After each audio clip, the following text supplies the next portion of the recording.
The Premier League is a very bloated organisation. It's a very expensive organisation to run. The average cost of employing a person in the Premier League is probably about 180,000 to 200,000 euro a year. Having that relationship with a football club is very similar to having a relationship with your children. A lot of the time you don't like them, but you never stop loving them. And you cannot walk away unless you're a scumbag. Fewer clubs, more matches between the elite, those matches taking place where revenues can be maximised. And from a traditional economic profit maximising environmental perspective, that makes logical sense. It's not the football that I fell in love with.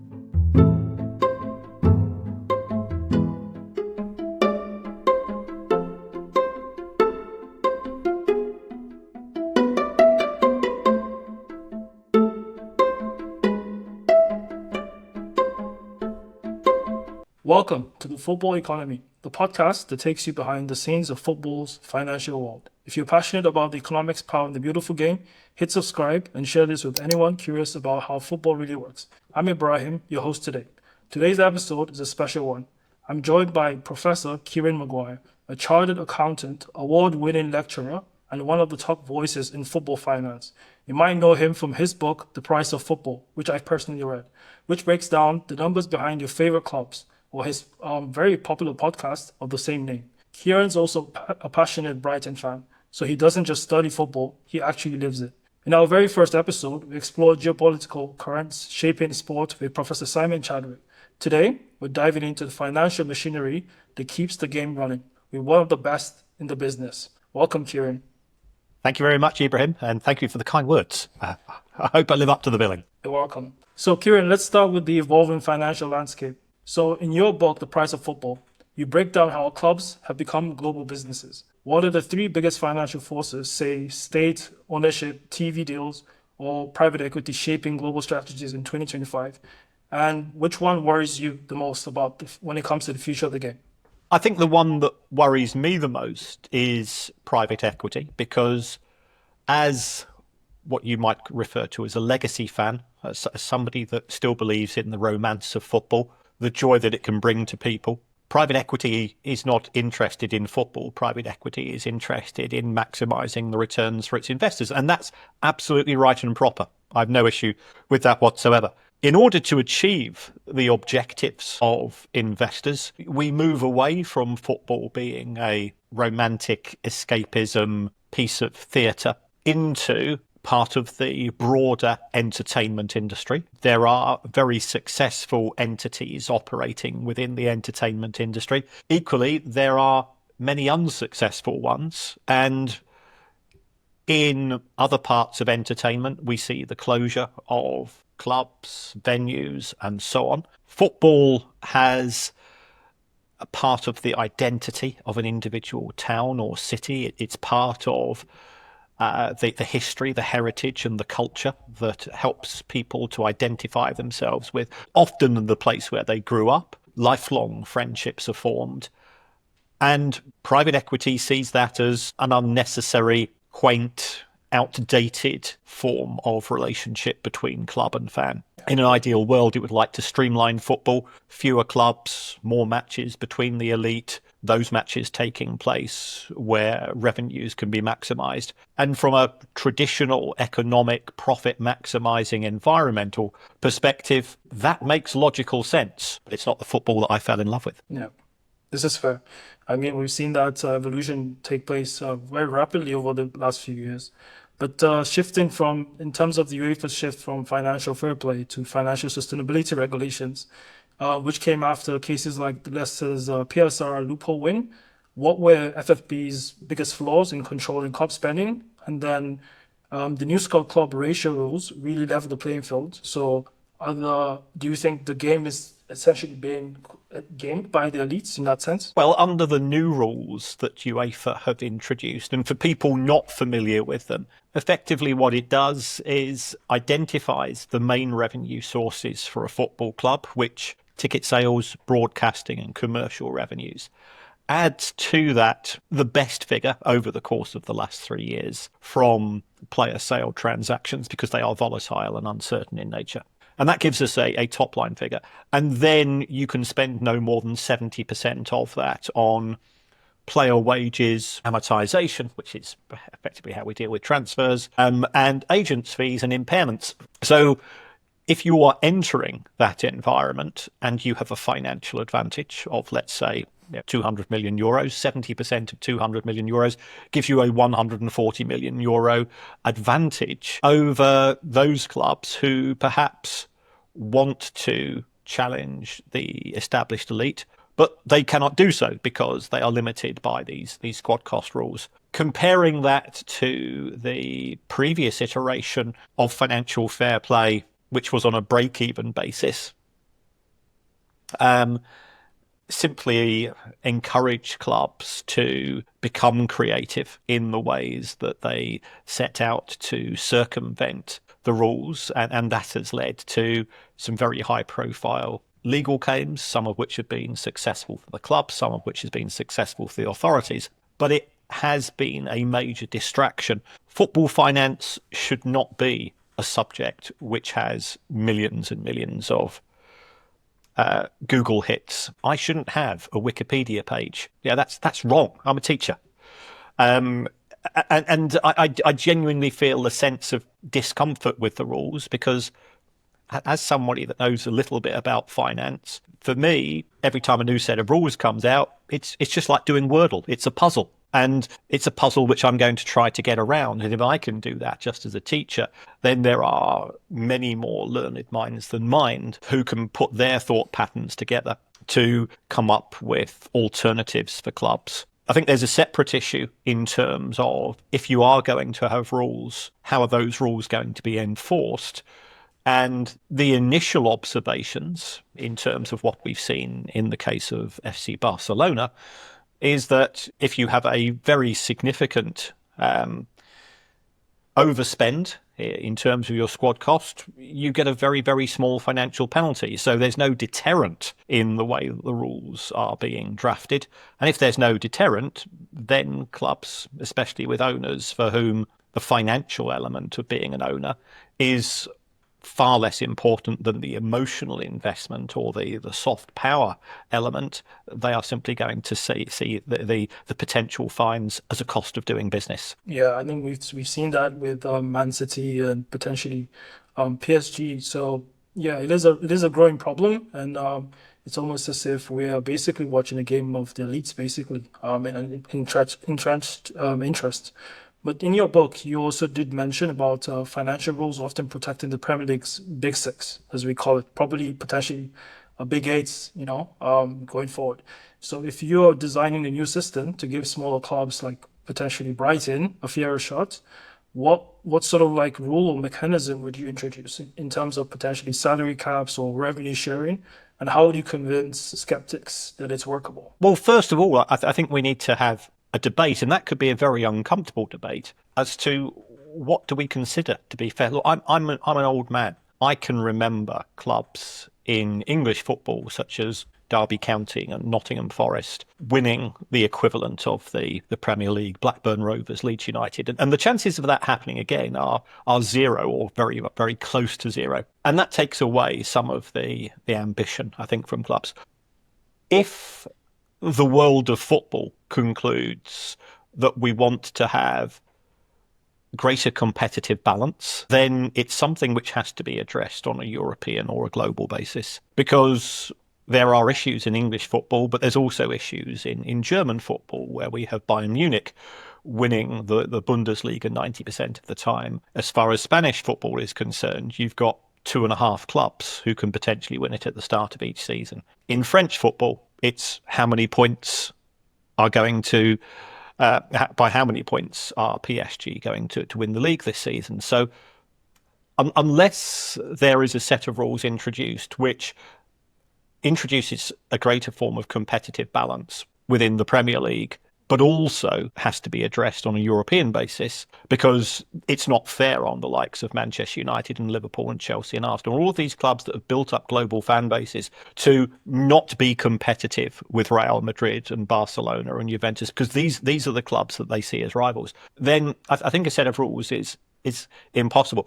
My personal view is that we cannot turn back time. The fiscal advantages that exist have become embedded into the game. So therefore, my view would be we accept that that is not going to change. But if we have a new club which is aspirational, which is ambitious, which wishes to be a disruptor, then it can spend additional funds, provided there are checks and balances such that if the owner changes their mind, or if the owner's personal circumstances change, such as we saw with Chelsea Football Club when Roman Abramovich was sanctioned by the UK government, then there is some form of breathing space. So could we have some form of bond? If you want to overspend by 300 million, then you have to put a further 300 million into an escrow account, which would mean that if the owner decides to walk away, that can be utilised to allow the club to continue until a new owner is found, and then perhaps the owner gets some of their money back. If the club wants to spend more money on spending, then I think it's is it MLB where you have some form of super tax. So if you want to spend more than the agreed amount on transfers because you want to have a bigger squad, you want your squad to be more competitive with other clubs, then you pay a tax on a sliding scale. I would start off at 100%. I'd go up to 500%. So even if you're a very rich individual, if you want to spend 200 million euros more than somebody else, you're spending tax at 500%, you've got to go and find another billion. That will make people think twice. So that would be my approach. That would mean that those owners who are happy with the status quo and who feel that they've invested sufficient funds in their club, they would get some form of financial benefit because the football tax would be reallocated between other clubs, and that would help to address some of the imbalances. And those clubs who want to buy success can buy success, but it comes at the cost of funding the rest of the football industry. Yeah, I think it seems to me, hearing that, it seems like you've put a lot of thought into this.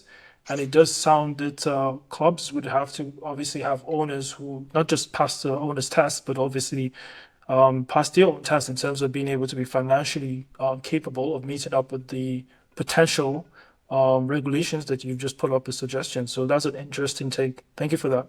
So transitioning to the ownership and investment sort of part of the podcast.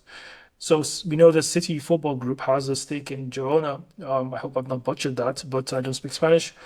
So they've helped, that's helped them in terms of navigating PSR. But this multi-club model is currently booming, as we can see. What's the financial playbook for these networks in terms of cost sharing, player trading, or brand growth? And what's the biggest risk in terms of potentially like regulatory pushback or fine backlash? In your opinion, what should executives be watching out for in this scenario? As far as executives are concerned, I think if we start with I describe this as sins and synergies. If we start with the synergies, I think there are opportunities for revenue synergies within an MCO model because it allows the football club owners to go to potential partners, to go to sponsors and commercial organizations and say, we can offer you a global presence. So if you're a global brand, it's not just the impact of the Premier League. And the Premier League is a fantastic brand in its own right because it's broadcast to 197 different countries. And I suspect that global commercial partners aren't interested in the 3 or 4 countries where it's not going to be shown, because that's North Korea, Libya, and Afghanistan, are 3 of them, for example, which don't tend to be big markets for most commercial products. So therefore, you can go to a commercial partner and say, look, we've got a club in India, and clearly the Indian market is huge. We've got a club in China. We've got a club in Australia. We've got clubs in South America and North America. We're actually covering all of the global markets as well as the UK and Europe. If you want to partner with us, we can offer you a comprehensive program. And that is appealing. That is attractive. So that's sort of a benefit on revenues. In terms of synergies, you can also have cost synergies. If you are going to invest significantly in sort of a forensic approach in sports science, in analytics, you can spread the benefits of that across 5 or 6 clubs, because you can look at how players would fit into an individual playing style, into an individual playing culture within the group, and allocate those players appropriately. So that can benefit the group as a whole. And we often say a rising tide lifts all ships, where if you increase the overall quality of the analytical work, then that can benefit everybody. So those be sort of a couple of the advantages. You've also got cultural advantages. Let's say that you do sign a player, but you don't think he's good enough to go to, for want of a better phrase, the mothership. In the City Football Group, it's clear it's Manchester City, for example. In Blueco, it's clear that it's Chelsea rather than Strasbourg. But you might have a player that you want to recruit who you believe has potential. So you sign him for the head club, and then that player is put out on loan elsewhere within the group, in the knowledge that they will get quite a lot of game time, because that will be part of that's how the group works. But secondly, you can have continuity and consistency in terms of diet, sports science, expectations, cultural, behavioural issues, which throughout the group. So when that player then moves to another part of the group, some of those transitional settling in issues are that much easier to deal with, because you're familiar with the style. So those are the positives. The downside is, and this is a downside with all multinational organizations, is that you can allocate revenues, you can allocate costs, and therefore you can allocate profits within the group to a large extent wherever you wish. So there are global organizations that have unusually high profits in their European operations in the Netherlands and the Republic of Ireland. And why is that? It's because they have low rates of corporate tax on profits. You can do the same with football. If we take a look at the owners of Udinese and Watford, who are the Pozzo family. I think Watford and Udinese have had 60 transfers over the course of the last decade, including some very unusual ones. The one I normally quote is that of Hassan Kamara, signed by Watford, played for them for only half a season, fantastic recruit, player of the season. Watford were relegated. They sold him to Udinese, made a big profit on the deal, and you think, well, this player's 27 years old, so it's not a case of a young player who needs place elsewhere.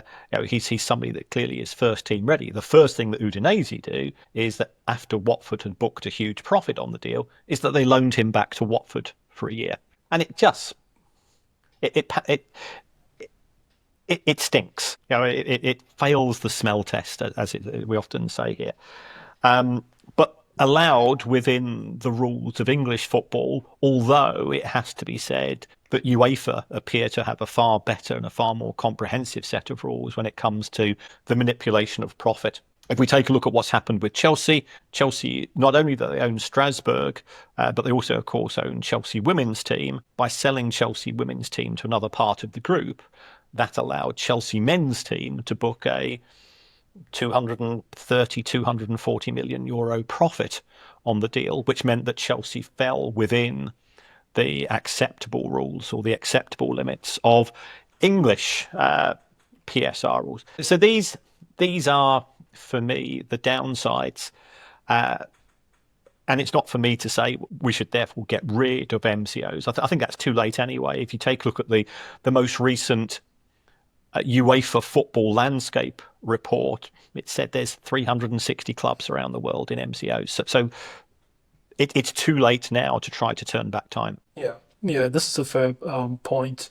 I think you mentioned a few things there. You mentioned euthanasia and Serie A as issues, and you also talked about Todd Bowley's, financial engineering. I think I saw an April Fool's post by you on LinkedIn where you basically said Todd Bowley is going to be loaning Chelsea players to the women's team and then loaning them back, which is quite clever, but it's in an alternate reality that could be something he'd exploit.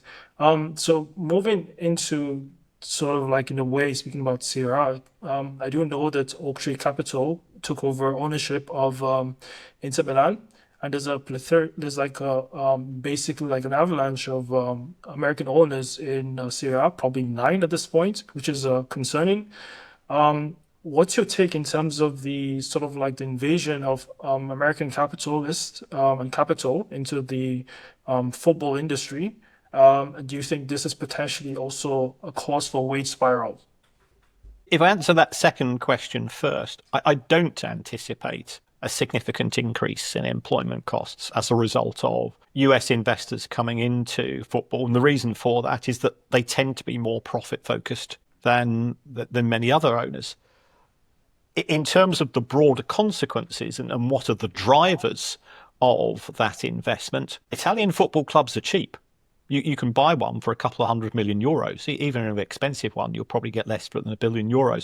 If I want to buy, if I'm an American investor, if I'm an rich American investor who also happens to be a sports fan, I know that football is the most popular global sport.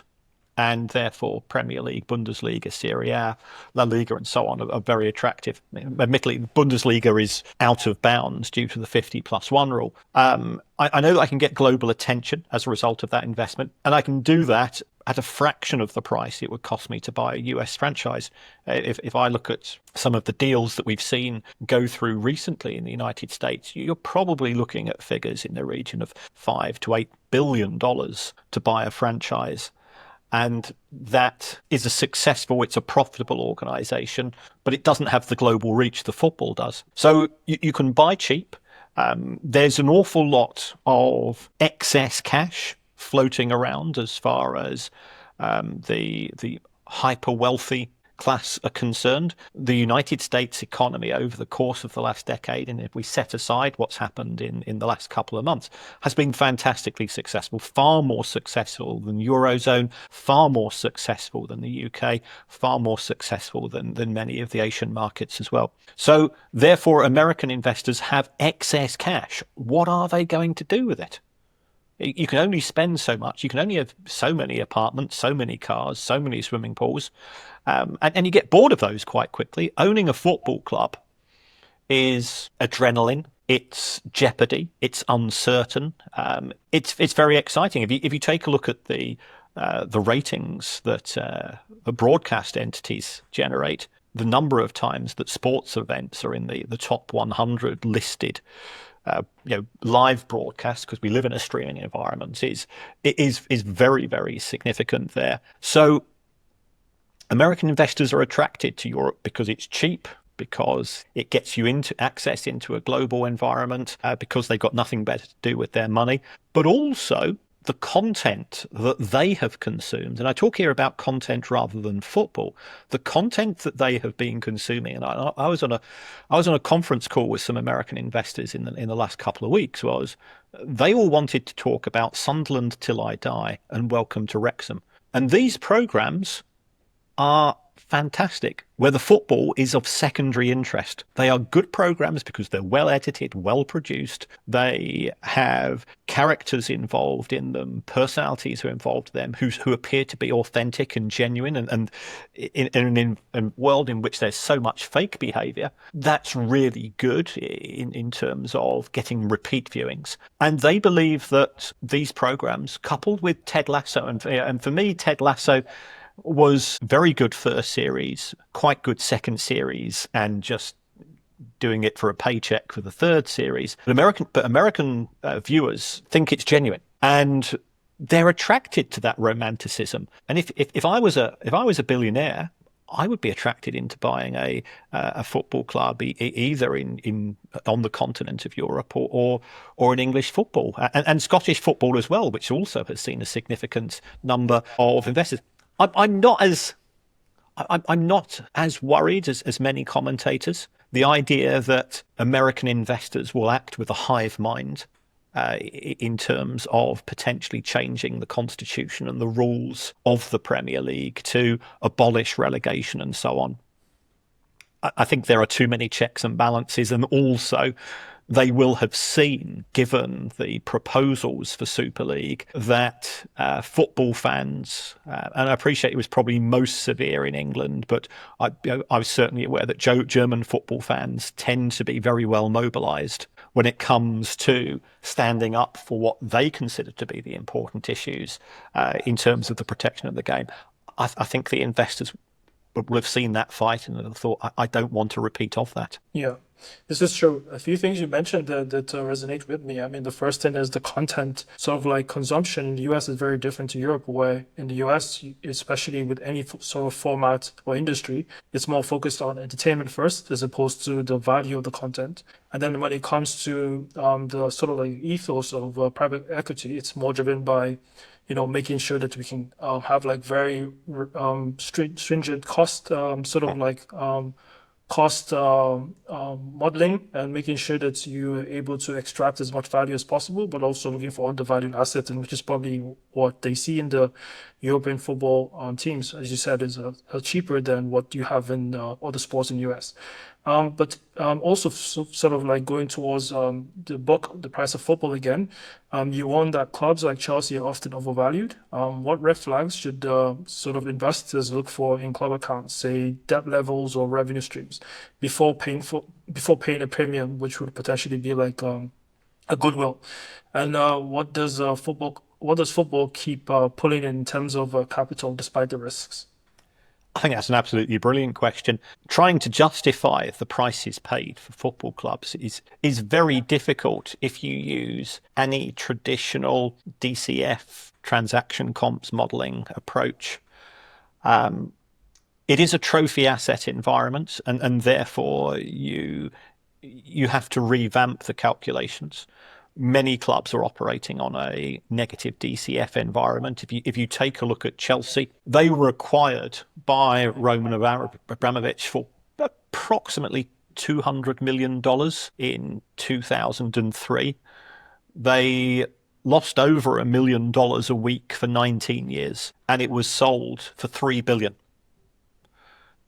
In a distressed asset environment, because the UK government was desperate to find a new owner. So you put all of that together and you say, well, none of that makes any sense. I think prospective owners and existing owners have a belief that there are alternative contents that could be applied. How we consume football could change from where we are at present. And that will have implications in terms of if the metaverse works.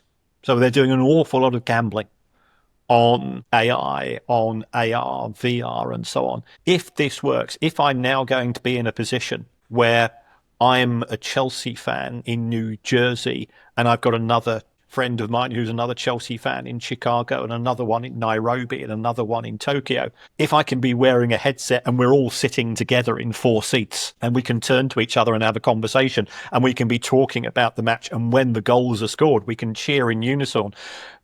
The great thing about football for me is that it is a collective shared experience, which is like no other.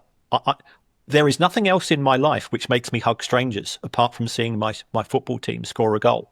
There is nothing more in my life that allows me to strike up a conversation with another person on a train or in a restaurant or in a cafe.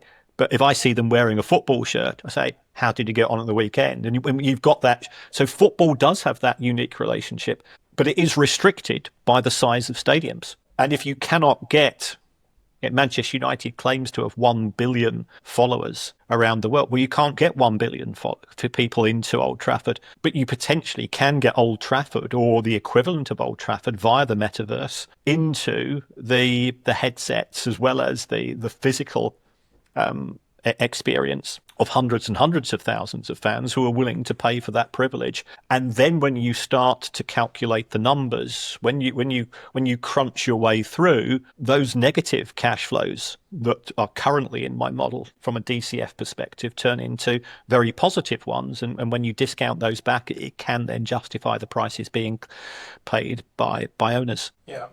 And then with interest rates potentially going up in the future, the discount cash flow model might effectively change. And yeah, we don't know how that might affect ownership modeling going forward or valuations. But transitioning to the football regulator, I have a question around. So we do know that the independent football regulator was initially, the bill was brought in by the Labour Party, and the Conservatives took that on after Boris Johnson, after Rishi Sunak basically called for re-election. So we do know that that's coming, and I know in your podcast you did mention that you have news on who potentially that could be. But my question is basically around when that person is in place, who he or she, what would you say is the priority for that independent regulator to focus on in terms of making sure that the EFL not struggling financially, but also potentially in terms of the pyramid itself is well placed to survive the future? Well, it does now look as if we have a favourite for that role, and that is David Cogan. He is a very well respected, very savvy, very smart, very experienced negotiator in terms of broadcast rights. I think that if a regulator is introduced, he will be welcomed by the football authorities and the Premier League in particular as somebody that is sympathetic to their needs. As far as his priorities are concerned, you cannot have a zero risk football industry. So therefore, his job is to reduce risk, to be able to use the benefits of legislation to investigate owners to a greater degree than the Premier League and the EFL can do, to be able to bring parties together. If the Premier League was genuinely serious about not wanting a regulator, all that it really had to do was to get around a table with the EFL and agree a distribution deal, which was slightly more generous towards the EFL clubs, certainly far short of the 25% that they were demanding initially. I can assure you, having spoken to chief executives of EFL clubs, they'd be more than happy to accept even something not even beginning with a 2, if it's a wee bit higher than it is at present. And then, given that what are the main issues in terms of the regulator, protection from Super League, there's no reason why the Football Association couldn't do that. The Football Association has been very, very poor in terms of its actions. Financial distribution, well, that's now been solved. The only other issue is protection from rogue owners. Again, that could be brought in as a very narrow piece of legislation. Again, the Football Association could assist there. Then there is no need for a regulator. My view of a regulator is it's there to turn the dial down. It's if I've got 5 houses in a row and one of them has a burglar alarm and I'm a criminal, I will go and burgle the houses which do not have the burglar alarm. Well, that's what the regulator is there to do.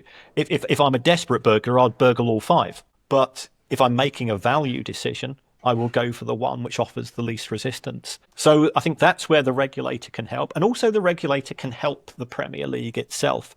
The Premier League is a very bloated organisation. It's a very expensive organisation to run. The average cost of employing a person in the Premier League is probably about 180,000 to 200,000 euro a year. That's for and remember, that's including lots of admin staff and so on. So it is a very expensive organisation.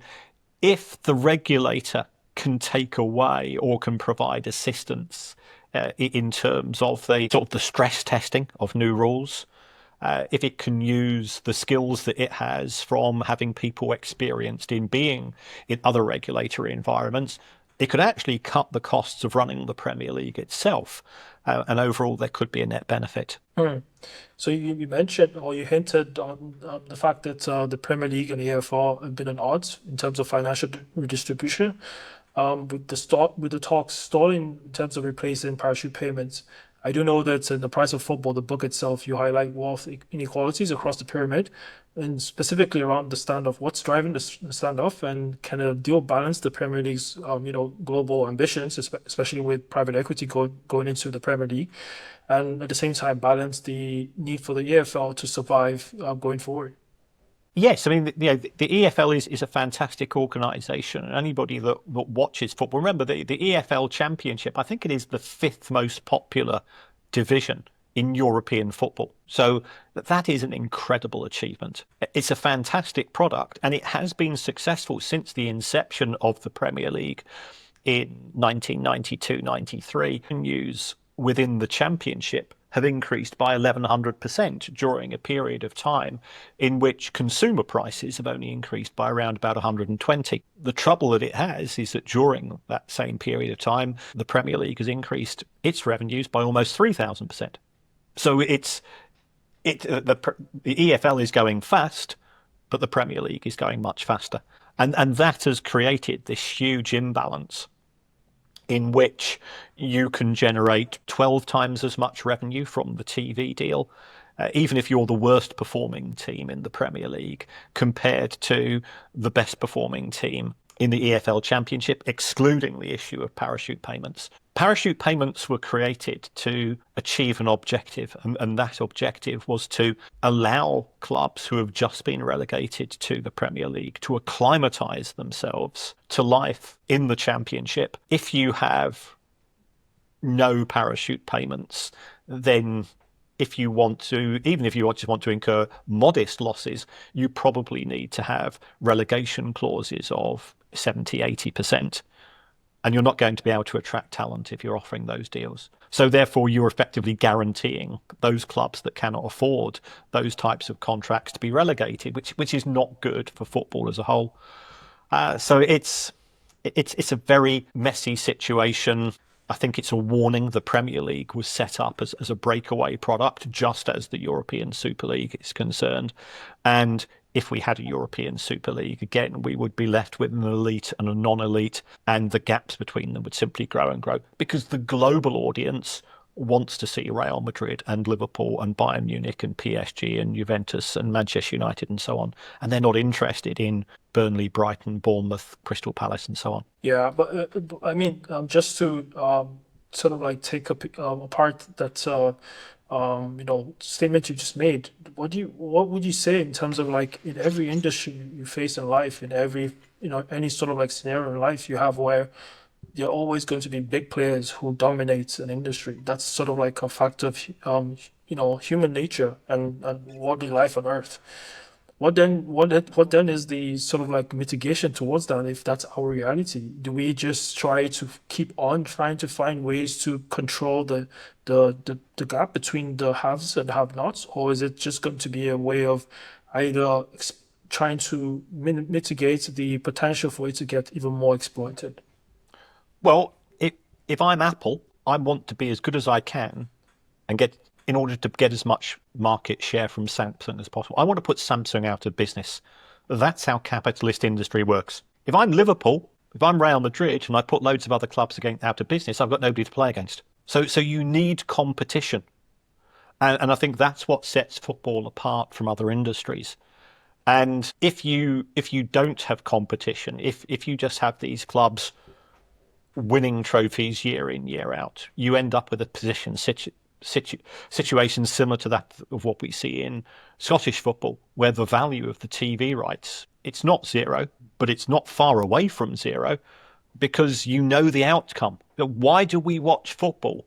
Because at the start of a match, I don't know what the result is going to be in 90 minutes. And for that to be the case, there has to be the ability of the smaller clubs to genuinely be in a position where they can achieve a result in terms of a win or a draw against the bigger clubs. If you accelerate the gaps between the big clubs and the smaller clubs, then that jeopardy decreases. If the jeopardy decreases, why do I, as a viewer, bother to watch the match? Because I know the outcome.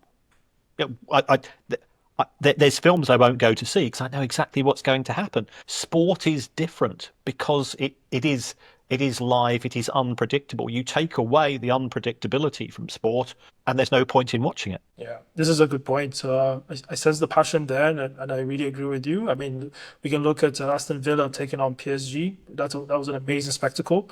Or potentially flashback to Leicester winning the league. You have Mahrez, you had Conte as a result of that league and going to different teams. So yeah, it is a concern going forward that we should make sure the Premier League, at the very least, should be competitive for all concerned, especially the owners, because a less competitive league affects their own valuation. In terms of sustainability in football finance, we know that Manchester United's debt is around £500 million. Despite their global brand, what are the key ingredients for financial sustainability in terms of, say, revenue diversity or debt management? And then the second part of that question would be, what's one lesson from United's accounts that executives could sort of apply to their clubs? Well, again, if I answer that second question first, I think it was in 2016 when the Manchester United chief executive, Ed Woodward, said, we need to win football matches in order to be a success financially. I suspect he's regretted those words ever since, because he certainly put that second half of the sentence into practice. Manchester United have not been successful on the pitch. That has had repercussions off the pitch. Manchester United were always the club with the highest revenues within the Premier League and often within Europe. They're now slipping. Liverpool potentially have overtaken them. Manchester City have overtaken them. On the European basis, Real Madrid are far ahead, and those clubs are winning trophies. So I think that's one of the issues. I think the owners were so confident that by having a global fan base, they didn't actually need to be good on the pitch, but they lost track. And secondly, in terms of the debt, I don't actually have an issue with the debt. The debt is a proportion of revenue compared to when the Glazers acquired the club in 2005 is much lower. So I don't actually see a problem there. Manchester United's problem is simply a footballing problem. Since the new owners have come in the two transfer windows, they've spent €300 million on players. They're 14th, 15th in the Premier League. So it's a qualitative issue that exists at that club. There's dysfunctional management, and normally when if I'm lecturing on this subject, one of the first things I say is, let's look at the three elements of success of any organization, especially in the world of sport. And it comes to opportunities, resources, and the quality of executive decision making. Manchester United has greater resources than any other club, certainly in England, and arguably more than 99.99% of other clubs in Europe as well, because it has the biggest stadium in the country, it has the biggest fan base, it has the biggest globalization footprint. It's geographically, it's close to an airport. In terms of opportunities, it's in the Premier League. It's got plenty of experience of playing within UEFA competitions, extremely popular with global sponsors, global promoters in terms of pre-season and post-season tours. All of those put Manchester United A+, in terms of if you're doing comparative analysis with other clubs. So therefore, why is it 15th? Well, that therefore must come down to the quality of executive decision making. They had an excellent coach in Sir Alex Ferguson, and they had an excellent chief executive in the shape of David Gill. What you do not do is get rid of your two most senior, two most experienced, two most successful senior executives at the same time. But that's what they did. That was arrogance. That was complacency. And since then, we've had two accountants try to run the club. And now we've got somebody who they brought in because they thought he was a success at Manchester City. But if you take a look at the new chief executive, anybody that saw the testimonies coming from a recent court case, he just looked very foolish. He's never heard of either. A chief executive should lead from the front, and yet you never hear from Omar Barada. Why is that? Why is he not showing leadership? So it's the quality of the executive decision making. Until that issue is addressed, Manchester United will continue to struggle. Yeah, Kieran, I completely agree with you when it comes to the sort of the qualitative side of the football club, Manchester United. We speak a lot about, we hear ex-players talking about, the cultural resets within the football club from a player perspective, but we never speak about the background, the off-field reset in terms of a cultural perspective. Because as we know, the symbiosis between the off-field and on-field is basically overflowing. So whatever actually works or doesn't work off-field actually impacts the field display. So we're just seeing what the football we're seeing, or the lack of football we're seeing, is a result of the sort of like the organizational mishap over the last few years or decade at this point. So the last question in this sort of like segment would be around more about transparency. I know you're a big advocate for financial transparency when it comes to football clubs. I'm going to give you, a title now. You're the independent regulator for the Premier League, well, for the English football, pyramid. What would be the reform that you'd enact or you try to push to make sure that football's financial future is stable in terms of salary cap, but also in terms of fan ownership models?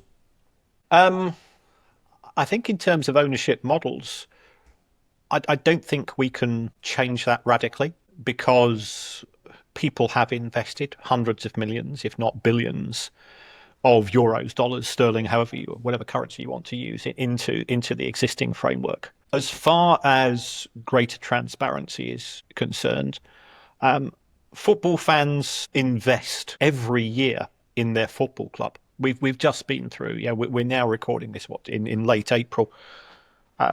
Many fans have already financially committed themselves to the 2025-2026 season. So therefore, they are stakeholders in those individual clubs. If I'm a stakeholder in a business, I'm entitled to transparency from the people running the business on a day-to-day basis. So why is it that some clubs are deliberately not publishing their accounts? Why are some clubs not adhering to best practice in terms? So what I would do is that I would set a standard of minimum disclosure. And that minimum disclosure would not be minimal disclosure. It would be reasonably onerous. It would be broadly similar to some of the information that would be existing as far as managerial decision making was concerned. Because I own that club as much as some American private equity fund, because I've invested 50 years in that football club. I will continue to invest emotionally in that football club until I die, because that is the nature of the relationship. Football is part of your extended family. If you're a Chelsea football fan, you might be going through what you consider to be a rough season, but you'll still be a Chelsea football fan next year. You know, having that relationship with a football club is very similar to having a relationship with your children. A lot of the time you don't like them, but you never stop loving them, and you cannot walk away unless you're a scumbag. If anybody that walks away from their kids is a scumbag, as far as I'm concerned. And it's the same with the football club. I could not consider life without my football club as being a significant element of it. So therefore, in turn for that loyalty, in turn from the fact that I blindly give my money in advance of the football club, I think some form of financial transparency is required. And I would increase the reporting requirements. There are some clubs who are absolutely brilliant at what they do. Juventus, I think, set a gold standard, ironically, given the financial issues that we've seen at Juventus. But in terms of outstanding values left on contracts and so on, they're very, very clear in terms of what they show. So it will be a case of trying to get some agreement. And if you can't get agreement, then as regulator, it's a bit like being a commissioner of the NFL. I'll make that decision if you can't make that decision for me. Yeah, this is true. Just a few takes from what you mentioned and also the previous comments about Omar Berardi. I think there's a need in the football industry for executives, especially sporting directors, potentially CFOs, and especially this chief executive officer, to communicate not just to the fans but to the overall stakeholders what their vision is, what the future is, what the expectations are, and how they're measuring success currently compared to the past. This is something that we should see on a regular basis, on a quarterly basis, potentially, that is currently lacking in the football industry. And this is where it ties into your transparency comments. And also, potentially, there needs to be a vocabulary change when it comes to the terminology attributed to football owners. We call them owners. In a sense, they should be considered custodians. That, in my opinion, should be the right terminology to refer to them, because you see it's like a changing where one decade we have a current owner, then the next decade we have a different owner. So the term should be custodians. Just coming from me. But so going towards the conclusion, and before we wrap, I have like a couple of takeaway questions. So what's your top advice for club executives navigating this increasingly complex financial terrain that we call modern football? Develop a strategy in conjunction with the owner. Make sure that you have people in charge of the key decisions who you like, who you trust, and who can do the job. My second piece of advice would be ignore the noise, because if you have 3 bad results in a week, doesn't mean that you're the worst person to ever walk the earth, despite what social media idiots might claim. And be prepared to ignore results, because when we comment about a football match, we comment upon the result, not upon the performance. The overwhelming evidence is that the data is right. So that data doesn't guarantee you results, but over a longer period of time. So that's would be the strategy that I have. If you take a look, I mean, over my shoulder here, I've got a book called How to Win the Premier League by Dr. Ian Graham, who was head of research at Liverpool Football Club. Brilliant book, fascinating individual to talk to listen to. And the transformation of Liverpool Football Club, because people forget that Liverpool didn't win the Premier League for 30 years. But the transformation of Liverpool Football Club into a modern powerhouse is on the back of the likes of Ian Graham, who ignored the noise, who had owners who were prepared to back him as well as other people at the club, such as Michael Edwards and so on. And on the back of that, you will not necessarily win trophies, but your performance will exceed the level of expectation for a club of a similar financial position. Well said. And on a personal note, what gives you hope about where the game is headed financially? Partly due to the bigger fool theory, in the sense that whilst we see in other sports people walking away and nobody coming in to replace them, football is too precious, and the fans will always step in at the very last moment. The fans for whom the prospect of the next 20 or 30 Saturdays of having no sense of purpose, no sense of identity, that they are sort of the emergency service that will rescue clubs such as Portsmouth, clubs such as Exeter, some of the Scottish clubs as well that we've seen. We've seen the transformation at Bury Football Club, which was the catalyst for the creation of the fan-led review, which has ultimately led to the independent regulator. I think they had 7,000 people watch them at the weekend, and this is sort of the 8th or the 9th tier of English football. So I think the romance of football will continue to be its saviour. My only concern is that if private equity, if owners whose focus purely is on monetary returns genuinely get their way, then those fans will be quickly squeezed out of the game. They'll be priced out of the game. And then football as we know it will be very different, because it's then competing against other lines of entertainment. And I suspect it will do very well financially on the back of that, but I won't be part of it. Yeah, this is a fair take. I mean, over time, it might not do so well over time. So transition to rapid fire round. So we basically just ask you a question and you tell me the first thing that comes to mind. So biggest financial risk in football today? Wage control. Most creative financial strategy you've seen in a football club to beat PSR rules? Leicester City. One reform you'd implement immediately? In terms of football rules or football finance rules? In terms of football finance rules? All clubs must publish full accounts. Most undervalued assets in football? A smart owner. And then the last one, what number in a club's accounts that fans and executives should always check out so they don't miss? Wages as a proportion of revenue. And that's it. Those are the questions. Thank you. So that's our deep dive into football finance with the one and only Kieran Maguire. Massive thanks to him for sharing his time and wisdom. If you found this conversation valuable, please subscribe, leave a review, and share with anyone who loves football from business lens. Until next time, this is the Football Economy, and I'm Ibrahim. Thanks for listening. Kieran, thank you so much. And yeah, see you next time. Thank you for the invite, Ibrahim. It's been a pleasure to talk to you. Perfect.